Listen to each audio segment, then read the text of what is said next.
समादरणीय धार्मिक सज्जन वृंद, यजुर्वेद के 35वें अध्याय का स्वाध्याय चल रहा है। आज मंत्र संख्या 9 का स्वाध्याय किया गया। मंत्र है कल्पन्तां ते दिशः तुभ्यं आपः शिवतमः तुभ्यं भवन्तु सिन्धवः अंतरिक्षं शिवं तुभ्यं कल्पन्तां ते दिशः सर्वी। ईश्वर ने सृष्टि को बनाया। सृष्टि के अंदर अनेक पदार्थों का निर्माण किया और उन पदार्थों का उपयोग हमें किस प्रकार से करना है ये भी वेद के माध्यम से बताया। जैसे हम बाजार में जाते हैं, मोबाइल या प्रेशर कुकर आदि खरीदते हैं तो साथ में मैनुअल दिया जाता है, उसमें निर्देश होते हैं, ऐसे इसका प्रयोग करना है, ये सावधानियां रखनी है। इसी प्रकार से परमेश्वर ने सृष्टि को बनाकर मनुष्यों को उत्पन्न करके वेद के माध्यम से उनको ये ज्ञान दिया कि तुम्हें इस प्रकार से संसार के अंदर व्यवहार करना है। संसार के अंदर विद्यमान जो पदार्थ हैं उनका इस प्रकार से उपयोग करेंगे तो तुमको सुख मिलेगा, इस प्रकार से उपयोग नहीं करेंगे तो हानि होगी, दुख होगा। आज के मंत्र में भी अनेक पदार्थ बताए गए हैं। इस मंत्र की भूमिका इस रूप में समझनी चाहिए। यद्यपि भूमिका में दिया है, फिर उसी विषय को अगले मंत्र में कहा है। विषय ये चल रहा है, सृष्टि के पदार्थ मनुष्यों को कैसे सुखकारी हों। सृष्टि के अंदर अनेक पदार्थ परमेश्वर ने बनाए हैं, वो हमारे लिए सुखकारी कैसे हों, तो इसका उत्तर इसके भावार्थ में दिया है। जो लोग अधर्म को छोड़कर सब प्रकार से धर्म का आचरण करते हैं उनके लिए पृथ्वी आदि सृष्टि के सब पदार्थ अत्यंत मंगलकारी होते हैं। तो वेद का संदेश ये है कि मनुष्य धर्म का सेवन करें। धर्म का सेवन करेंगे तो सृष्टि के सभी पदार्थ उनके लिए सुखकारी होंगे, और धर्म का सेवन नहीं करेंगे तो सृष्टि के पदार्थ सुखकारी नहीं होंगे। धर्म का सेवन करेंगे तो मन प्रसन्न होगा, मन में उत्साह होगा, और जब मन प्रसन्न होता है, मन में उत्साह होता है, तो विद्वान लोग ऐसा बताते हैं कि बाहर के सब पदार्थ भी हमें सुख देने वाले लगते हैं, अच्छे लगते हैं। जैसे किसी को हरा चश्मा चढ़ा दिया जाए तो उसको हरा ही हरा दिखता है, पीला चश्मा पहन ले तो पीला ही पीला दिखेगा। इसी प्रकार से जिसके मन में दुख है, क्लेश है, अशांति है, उसको बाहर भी सब दुख, अशांति, क्लेश दिखेंगे। और जिसके मन में शांति है, प्रसन्नता है, तो बाहर के सब पदार्थ भी उसको शांति देने वाले, सुख देने वाले होंगे। और धर्म का सेवन करने से हमें सुख शांति की प्राप्ति होती है। जिस व्यक्ति के अंदर आत्मविश्वास नहीं होता, वो हताश, निराश होता है, दुखी होता है, और उसको फिर बाहर के पदार्थ भी दुखदायी प्रतीत होंगे।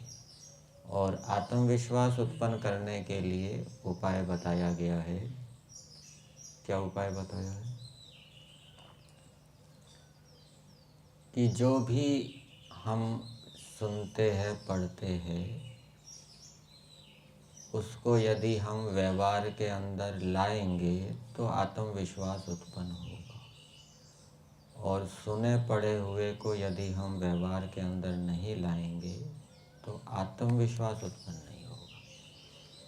और सुने पढ़े हुए को व्यवहार के अंदर लाने के लिए अपने सामर्थ्य के अनुसार छोटी छोटी योजनाएं बनाकर उनको पूरा करना चाहिए। आज इतना काम करना है, अपने सामर्थ्य को देखते हुए, और उस कार्य को पूरा कर दिया। इससे आत्मविश्वास उत्पन्न होगा। सामर्थ्य तो कम है लेकिन योजना अधिक की बना दी तो फिर वो योजना पूरी नहीं होगी, आत्मविश्वास नहीं होगा, मन अप्रसन्न रहेगा, तो बाहर के पदार्थ भी हमें क्या है, दुखदायी प्रतीत होंगे। दूसरा, मन हमारा प्रसन्न रहे, इसके लिए हमें ऐसा अभ्यास बनाना पड़ेगा कि हम दूसरों के गुणों और उपकारों को बढ़ाकर देखें।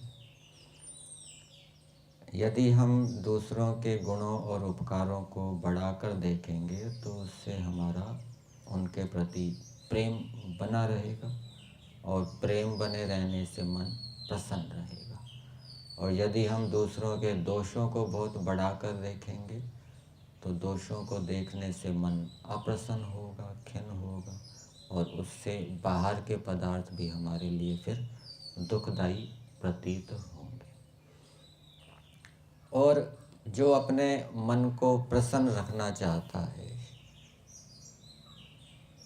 धर्म में स्थिर रहना चाहता है, उसको कुछ बातें अपने जीवन के अंदर दोहराते रहना चाहिए, विचारते रहना चाहिए।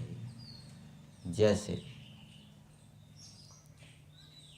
कोई भी व्यक्ति हमें पूर्ण रूप से तृप्त नहीं कर सकता।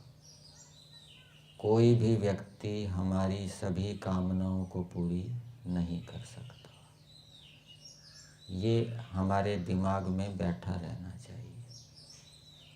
यदि हमारे दिमाग में ऐसा विचार होगा कि ये व्यक्ति मेरे अनुकूल चलता है, ये मेरी सभी कामनाओं को पूरी कर देगा, और कभी वो कामनाओं को पूरा नहीं कर पाया तो फिर इच्छा विघात होगा, दुख होगा।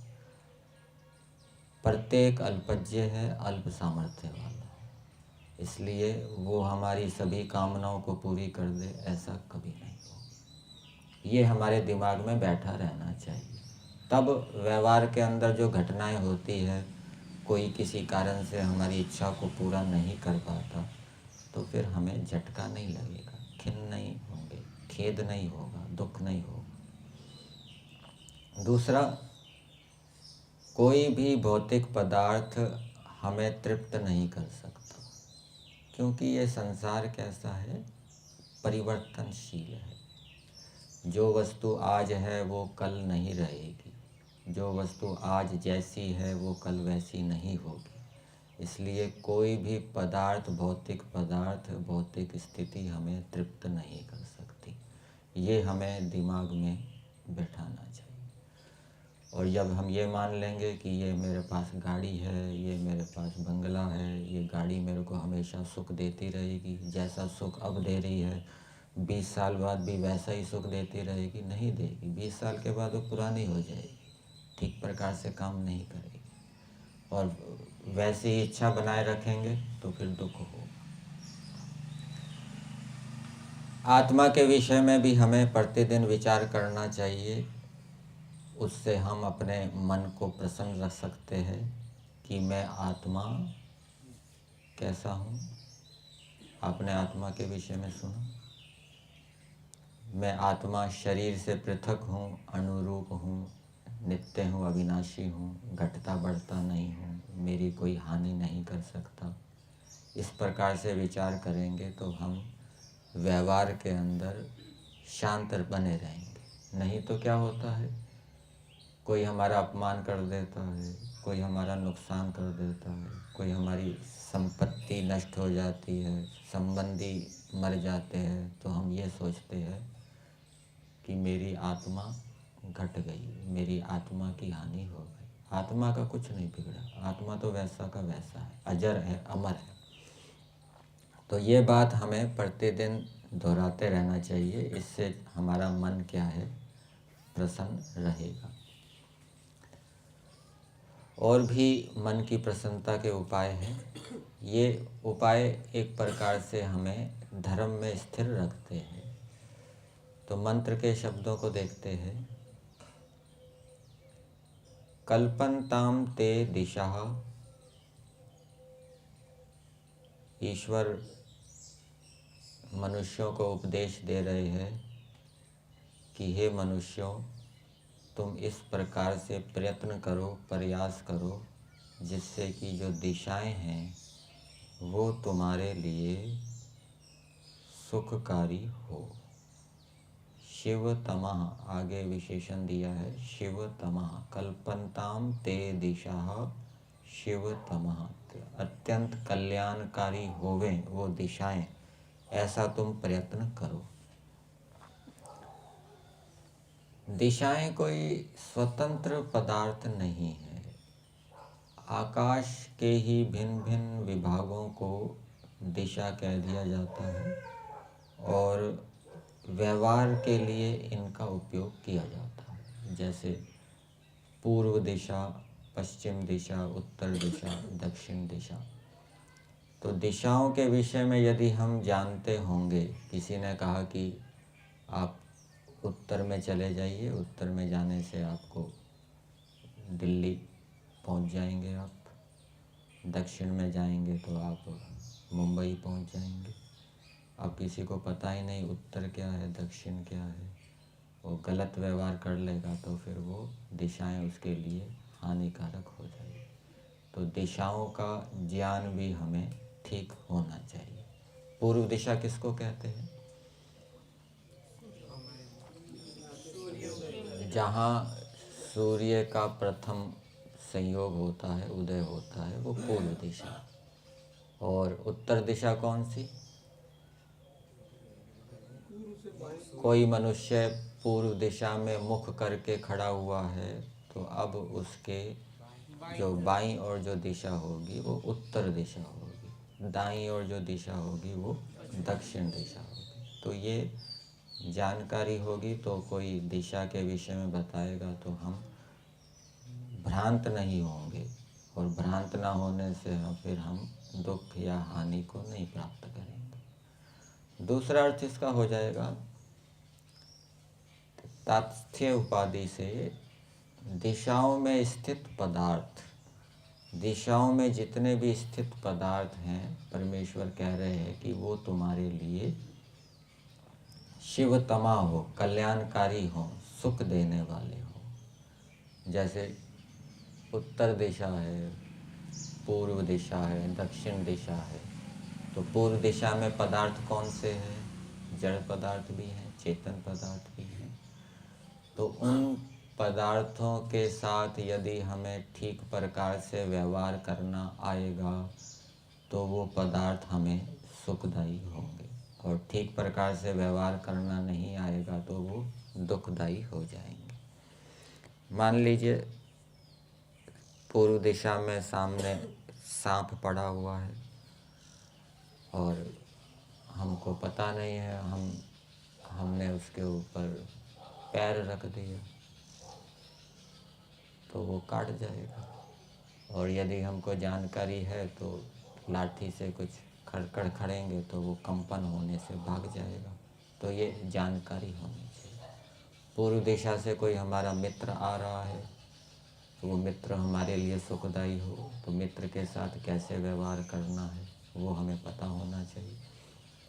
यदि हम उसके साथ गलत उल्टा व्यवहार कर देंगे तो वो हमारे लिए दुखदायी हो जाएगा। वो मित्र भी विरोधी हो जाएगा, शत्रु भी हो जाएगा। फिर आगे दिया है तुभ्यम आपः शिव तमः। ईश्वर मनुष्यों को उपदेश दे रहे हैं कि हे मनुष्यों, तुम्हारे लिए आपः, आपः के यहाँ पर दो अर्थ किए हैं, प्राण और जल अत्यंत कल्याण करने वाले हो। जल अत्यंत कल्याण करने वाले हो। जलों का सेवन हम प्रतिदिन करते हैं, कपड़े धोते हैं, स्नान करते हैं, भोजन बनाते हैं, पीते हैं। तो कपड़े धोने के लिए हमें कैसे जल का प्रयोग करना है? गरम कपड़े भी धोते हैं, ठंडे कपड़े भी धोते हैं। गरम कपड़े गरम पानी में तो धोए नहीं जाते, वो ठंडे पानी में धोए जाते हैं। और गरम कपड़ों को यदि हम गरम पानी में धो देंगे तो खराब हो जाएंगे। तो फिर वो जो जल है वो हमारे लिए दुखदायी हो जाएंगे। इसी प्रकार से स्नान करते हैं, कौन से व्यक्ति के लिए कौन सा पानी अनुकूल है, ठंडा पानी से स्नान करना है या गर्म पानी से, वो उसको पता होना चाहिए। युवा है, शरीर में शक्ति है तो उसको ठंडे पानी से स्नान करना चाहिए। छोटा बालक है, अत्यंत वृद्ध है, उसको गर्म पानी से स्नान कराया जाता है। तो छोटे बालक को ठंडे पानी से स्नान करा देंगे तो उसको नुकसान हो सकता है, उसकी प्रकृति नाजुक होती है। तो ये पता होना चाहिए। जल का हम सेवन करते हैं, भोजन करते हैं, भोजन से पहले तुरंत पहले पानी नहीं पीना चाहिए, जठराग्नि को बुझा देगा, भोजन ठीक प्रकार से नहीं पचेगा। भोजन के तुरंत बाद भी पानी नहीं पीना चाहिए। बहुत प्यास लगी हो, सूखा भोजन हो तो बीच में थोड़ा सा पानी ले सकते हैं, नाम मात्र।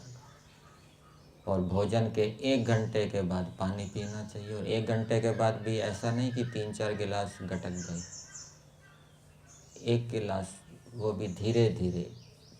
जैसे बताते हैं भोजन को पीना चाहिए, तरल पदार्थ को खाना चाहिए, तो उससे वो अच्छी प्रकार से पचेगा। और शरीर की प्रकृति को भी हमें ध्यान में रखना चाहिए। किसी की कफ प्रकृति है, खांसी जुकाम हो जाता है, नज़ला हो जाता है। किसी की वात प्रकृति है, बार बार शरीर में कहीं ना कहीं दर्द हो जाता है। तो ऐसे व्यक्तियों को सामान्य पानी पीना चाहिए, ठंडा पानी घड़े आदि का नहीं पीना चाहिए। वो तुरंत उनका शरीर के अंदर कफ बढ़ जाएगा, वायु बढ़ जाएगी, तकलीफ होगी, कष्ट होगा। इसी प्रकार से मकान बनाते हैं, बिल्डर हैं, तो मकान बनाते समय जब नींव डालते हैं तो नींव को बहुत पक्का करना पड़ता है। कई महीनों दिनों तक उसको पानी देना पड़ता है। यदि उस नींव को पक्का नहीं करेंगे, तुरंत ऊपर भवन बनाना शुरू कर देंगे तो फिर वो जो पानी है वो हमारे लिए दुखदायी होगा। वो भवन, उसकी नींव मजबूत नहीं है, कभी तेज़ आंधी तूफान आएगा तो फिर वो भवन गिर सकता है। तो और भी बातें हैं वो हम जान सकते हैं। और साथ साथ में धर्म पूर्वक भी उनका सेवन होना चाहिए। आपः का दूसरा अर्थ किया है प्राणः। प्राण, शरीर के अंदर जो प्राण हैं वो परमेश्वर कह रहे हैं कि हे मनुष्यों, ये जो तुमको मैंने प्राण दिए हैं शरीर के अंदर, ये तुम्हारे लिए कल्याणकारी हो। प्राण शरीर के अंदर कल्याणकारी तब होंगे जब वो बलवान होंगे, बल से युक्त होंगे। यदि शरीर के अंदर प्राण निर्बल होंगे तो उसके कारण शरीर के अंदर अनेक रोग उत्पन्न हो जाएंगे। शरीर से जो मल है वो अच्छी प्रकार से निकलेगा नहीं।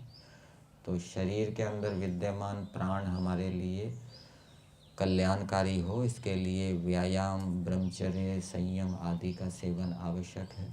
अधिक भोजन करेंगे तो प्राण निर्बल हो जाएंगे, ब्रह्मचर्य आदि का पालन नहीं करेंगे तो प्राण निर्बल हो जाएंगे और फिर वो ठीक प्रकार से कार्य नहीं करेंगे। रस, रक्त, मांस, मेद आदि जो धातुएं हैं वो अशुद्ध बनेगी, अच्छी प्रकार से नहीं बनेगी, शरीर निर्बल होगा, फिर दुखों की प्राप्ति होगी। फिर अगली बात बताई, तुभ्यम भवन्तु सिंधवः। जो सिंधु है, यहाँ पर सिंधु का अर्थ दिया है नदियाँ और समुद्र।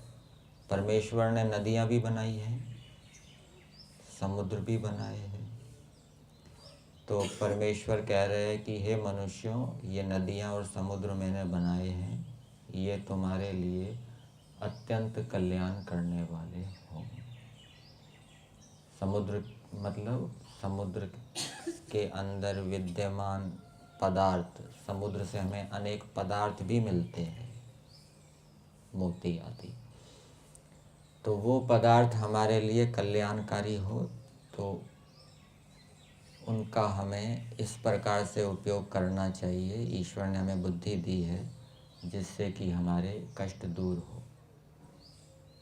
शंख है, सीप है, मोती है, इनका औषधियों के रूप में प्रयोग होता है और जवाहरात के रूप में भी, आभूषणों के रूप में भी इनका प्रयोग होता है। तो इनके गुणों को, विशेषताओं को जानना चाहिए और विशेषताओं को जानकर फिर इनसे हमें उपयोग लेना चाहिए। तब ये हमारे लिए क्या है, सुखकारी होंगे। और चोरी का माल नहीं होना चाहिए। चोरी का यदि माल होगा और उसका यदि हम उपयोग करेंगे तो वो हमारे लिए हानिकारक होंगे। एक वेद के अंदर मंत्र आता है, सुमित्रिया न आपा औषधया संतु दुर्मित्रियास्तस्मै संतु योस्मान द्वेष्टि यम च वयम दिश्मा। तो जो द्वेष करने वाला है, अधर्म का सेवन करने वाला है, अन्याय करने वाला है, उसके लिए सृष्टि के पदार्थ सुखकारी नहीं होते। वो बेशक विधि पूर्वक सेवन कर रहा है, भोजन बढ़िया कर रहा है, हितकारी भोजन कर रहा है, मित जितना आवश्यक है उतना कर रहा है, लेकिन भोजन जिन उपायों से उसने अर्जित किया है वो उपाय पवित्र नहीं है, बेईमानी से कमाया है। तो वो हितकारी भोजन भी, सीमित मात्रा में किया हुआ भोजन भी शरीर के लिए लाभदायक नहीं होगा, आत्मा के लिए लाभदायक नहीं होगा। तो सिंधु समुद्र, समुद्र के अंदर सुनामी भी आती है, तूफान भी आते हैं। समुद्र के अंदर जहाज चलाए जाते हैं, पोत चलाए जाते हैं। तो जो जहाज बनाए गए हैं, पोत बनाए गए हैं, उनको यदि उनके अंदर अच्छी प्रकार से सुरक्षा व्यवस्था नहीं की गई, जो समुद्र के अंदर तूफान आते हैं, तो वो समुद्र उनके लिए दुखदाई हो जाएगा। तो सारी सुरक्षा व्यवस्था होनी चाहिए, चालक भी कुशल होना चाहिए जो तूफान में भी अपने पोत को, जलयान को ठीक प्रकार से ले जा सके। कुशल चालक नहीं रखेंगे तो फिर वो दुखदाई हो जाएगा। और इसी प्रकार से आपत्ति के अंदर ट्रेनिंग देनी चाहिए, यात्रियों को ट्रेनिंग दी जाती है ना, जैसे फ़्लाइट के अंदर जाते हैं, वहाँ बताते हैं कि भाई ऐसे करना है, कभी आपको उतरना पड़ जाए, कुछ खतरा हो जाए तो कैसे, सब बताया जाता है। तो उसी प्रकार से यात्रियों को भी सब बताना चाहिए कि तूफ़ान आ जाए तो क्या करना है। तो फिर वो जो समुद्र है वो दुखदाई नहीं होगा। नदियों में भी ऐसा ही है, नदियों में रेत आदि भी आती है, रेत के अंदर भी बहुत से दूसरे पदार्थ भी आते हैं। तो वो हमारे लिए सुखदाई हो। रेत का हम अथवा दूसरे पदार्थों का इस प्रकार से उपयोग करें जिससे कि हमारा सुख बढ़े। नदियों को हमें गंदा नहीं करना चाहिए, अपवित्र नहीं करना चाहिए। नदियों के अंदर कूड़ा करकट नहीं डालना चाहिए। जैसे गंगा को इतना प्रदूषित कर दिया है, यमुना को इतना प्रदूषित कर दिया है, कितने कारखानों का उसके अंदर वो जाता है दूषित जल। तो ऐसे में वो जो नदी है वो हमें सुख देने वाली नहीं होगी। तो दूषित जल, कूड़ा करकट आदि नदियों के अंदर नहीं बहना चाहिए, और उससे हिंसा भी होती है। समुद्र के अंदर, नदी के अंदर अनेक जीव जंतु रहते हैं, मरते हैं। तो ये सब करेंगे तो ये नदियाँ और समुद्र हमारे लिए सुखदायी होंगे, कल्याण करने वाले होंगे। फिर आगे दिया है अंतरिक्षम शिवम तुभ्यम कल्पन्ताम। अंतरिक्ष का अर्थ किया है आकाश। आकाश जो है वो तुम्हारे लिए सुखकारी हो। वायुयान जाते हैं आकाश के अंदर, तो वहाँ पर भी सावधानी रखी जाती है। कोई जब वायुयान उड़ता है तो कोई पक्षी वगैरह आसपास ना हो, ऐसे ये सावधानी रखी जाती है, नहीं तो फिर वो आकाश दुखदाई होगा। आकाश के अंदर विद्युत होती है, वायु होती है, और भी पृथ्वी के जो सूक्ष्म कण हैं वो भी आकाश के अंदर होते हैं। तो यदि आकाश के अंदर विद्यमान, आकाश हमारे लिए सुखदायी हो मतलब आकाश के अंदर जो विद्यमान पदार्थ हैं वो सुखदायी हो।